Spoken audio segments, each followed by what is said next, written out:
So we're going to talk about gradients, and then we're going to talk about gradient meshes. So the first thing with a gradient, before I jump into gradient meshes, let's start with a basic gradient. So I'm going to just first grab my shape tool here, and I'm just going to draw a really basic shape here, square, and then I'm just going to draw a circle. Just so you guys know basic gradients. Now, you may have already been using a gradient just from the gradient swatches. So first, to add a gradient, if you don't already know this, you've got all of these gradients kind of hiding in your libraries. First and foremost, there's gradients that already exist for you in Illustrator, and they live in the gradient library. So we've got, you know, a plethora of different gradients that you can apply that are in the can, and you don't have to do a lot of work. You can just use them. Now, what if you want to edit a gradient that you got from a library and you didn't make it yourself? So first, we're going to talk about the regular gradient tool. So the regular gradient tool is over here, and it lives on your toolbar. If I double click it, it brings up this cool window, which is my gradient editor. So the gradient editor actually lets me make my own gradients if I want to. So I can, number one, I can control this existing gradient. So I've got the circle selected, and it's set to, notice it's set to linear. So I can control whether my gradient is a circle or a line, okay? And if it's a line, I can control the angle of my gradient, okay? So that's kind of a nice, useful little tool. And then over here, let's just grab this gradient. Let's grab a new gradient. Let's have this gradient over here. Let's say I don't like this color and I want it to look different, but I got my gradient going. It's going to bring up this window also. These little boxes represent my color pick. So if I double click them, they bring up another color window. And here is where I can actually just go in and start kind of making my own colors for a gradient. Like this is kind of gray looking. So if I double click it, maybe I want my gradient to look like kind of the ocean a little more. Here we go. And then here, so what I have to do to edit the colors of a gradient is just double click the color pots. So that's kind of the color pot here. And then here's kind of just, here's it's set to purple, and maybe I want it to be like a deep purple. So I can just kind of do that. The other thing I can do is control where that color band is in a gradient. So let's kind of move this down. Can move this all the way down. See how it's moving over here on the left? You guys, it's affecting the way my gradient is. And if I take this blue here, double click it, let's make that a little more purple. Now I've got this other kind of color blend. You can also move these little paint pots kind of off to the side, or like swap the color orders, and it will magically kind of blend for you. So there's lots of options when you're designing your own colors of a gradient, which are very useful. And then again, we've got the ability to control whether it's a radial gradient or a linear gradient, and we can control the angle of the gradient based on what we're doing. So that's how you would control a regular gradient on an object. So that's an easy thing to do.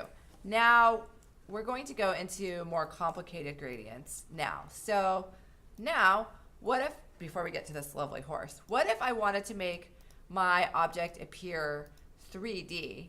And I started out by kind of just doing, let's say this, but this box doesn't look 3D. And actually, let's try it with the circle. The circle is going to be our best bet here. So I've got this gradient happening on a plain circle. And I would like to add a little more depth, and my regular gradient tool is not cutting it because I want it to be extra 3D looking.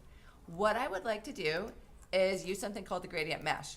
It's exactly what it sounds like. It's a mesh that lets you control a gradient. So if let's go back to an ordinary color, just so that we can kind of keep our sanity here.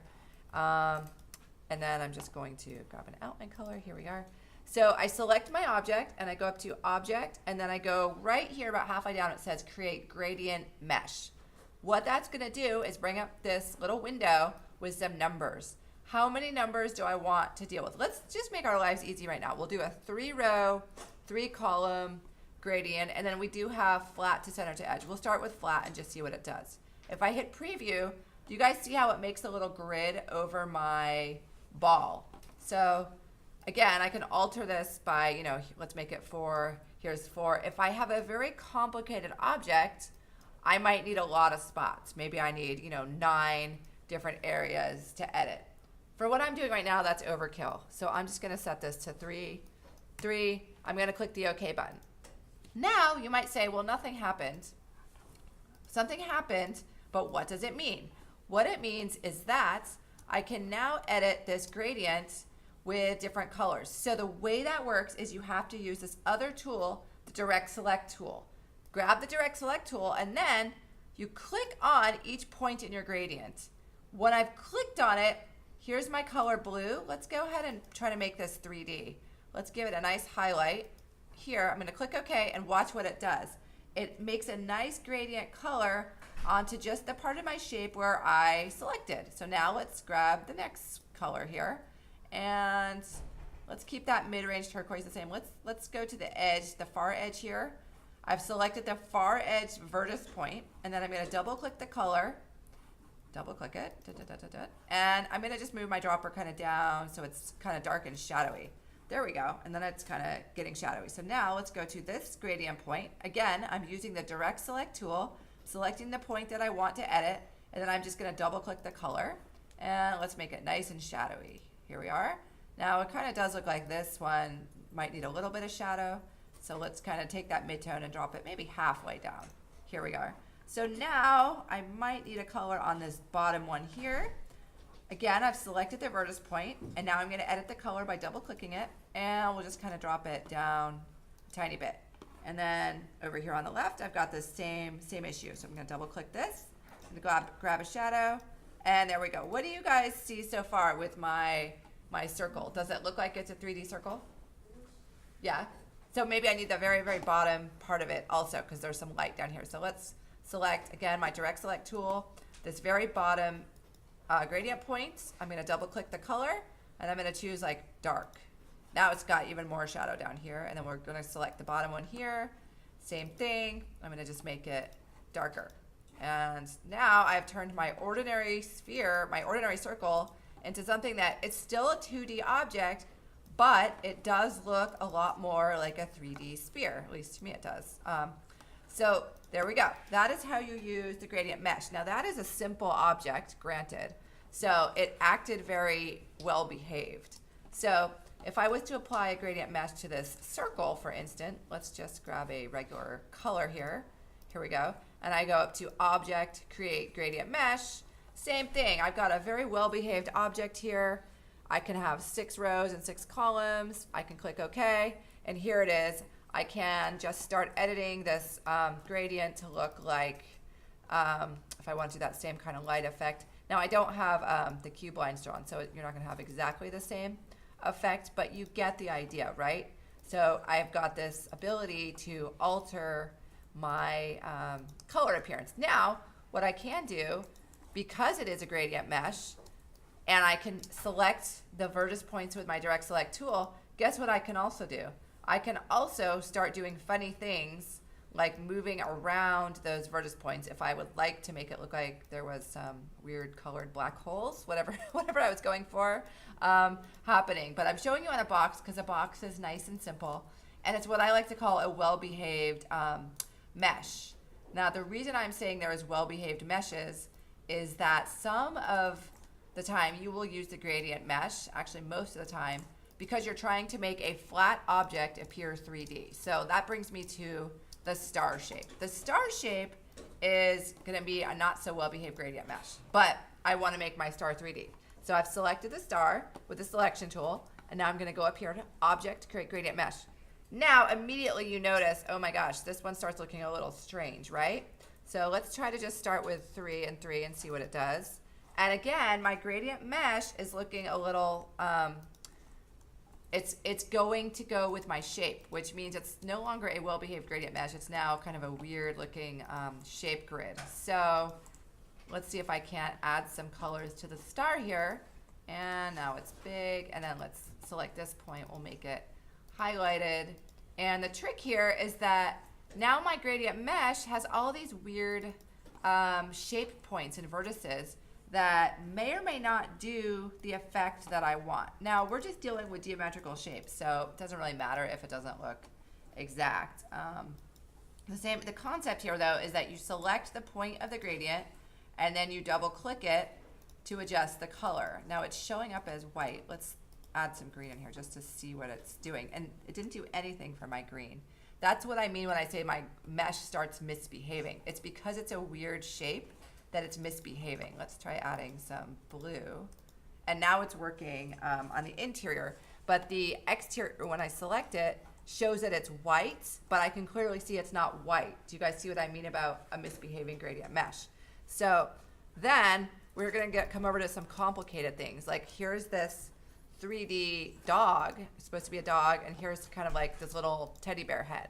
So if I apply a gradient mesh to this guy, create gradient mesh, again, look, it's all wiggly waggly, and now the mesh is off of the shape. So it starts becoming a rather unwieldy gradient mesh, which starts becoming more challenging. However, if you want the ability to edit your illustrations to make them more realistic in 3D, this is actually going to be your tool of choice once you get used to the fact that it's going to misbehave and you learn how to just kind of deal with it. So I'm just kind of grabbing some other colors here and see if I can add some shadow down here. Now notice that black didn't come through at all. So when you have a gradient mesh that's kind of misbehaving, so to speak, it worked over here, but it didn't work over here. And that's because my actual mesh isn't really visible on my object. So Illustrator's, yeah, it's not working over here, but it will work over here because you can see part of this edge here. So you can see the edge, see how the edge is very short compared to the other ones. So I'm just kind of going in again with my direct select tool, and then I'm double clicking the color, and it's letting me kind of add different things. So let's go down here. So that's kind of what you would do. So what you guys are going to do is fool around with these basic shapes, and once you've fooled around with the basic shapes, you're going to come onto this funny horse over here. Now the horse, here's this kind of 3D looking horse that is drawn with basic shapes. It doesn't look like I'm too advanced of an illustrator. It looks like I'm kind of in preschool, or I'm like 10 years old messing around drawing a funny horse. So let's show off that I've got some Illustrator skill here. Like first I'm going to select the body, and then I've got the legs. So I've got this ability here, object, create gradient mesh, and here's where I can start affecting it. Now I don't need 7 rows and 7 columns. I really only need like a highlight, a midtone, and a shadow. And so let's see if I can't do this. So we'll kind of leave my midtone alone, and we'll add a highlight over here by selecting this one grid, and we'll start kind of just adding in some highlights. So the second I start adding in highlights and shadows, the level of my illustration starts way advancing compared to the flat illustration. Suddenly, whoever's looking at my illustration would say, oh, this person, you know, they're a little more advanced in their artistic ability here. And it's simple to just kind of color shadows and highlights. So let's just kind of go, and it looks like my leg should probably have a little more editing, but let's kind of double click this.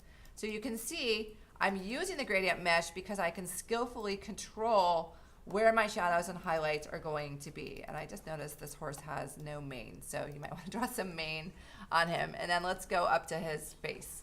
Object, creates gradient mesh. Here we go. Now here, maybe I only want 3 rows and 3 columns. And then what I can do is start moving that gradient mesh around to really get the shaping on this guy and give him some personality. See how he's kind of got a little more personality when he's got a highlight. He starts looking a little cuter. And then the leg over here, I don't necessarily need a gradient mesh on this leg. I might just be able to put a standard gradient, except for that's the wrong color, so maybe we'll have to go back here. You know what? We're gonna make this guy kind of fun looking. Now we're making a pink unicorn. Anyway, so you guys can kind of have fun with this. So do this file first, just get a feel for how this tool works. Once you've got it, go ahead and move on to this horse that you can kind of have fun with and make realistic, or turn him into some cartoon looking horse here. I gotta get him all brown, but that's about it. So go ahead, turn your computers on, and if you have any questions, let me know.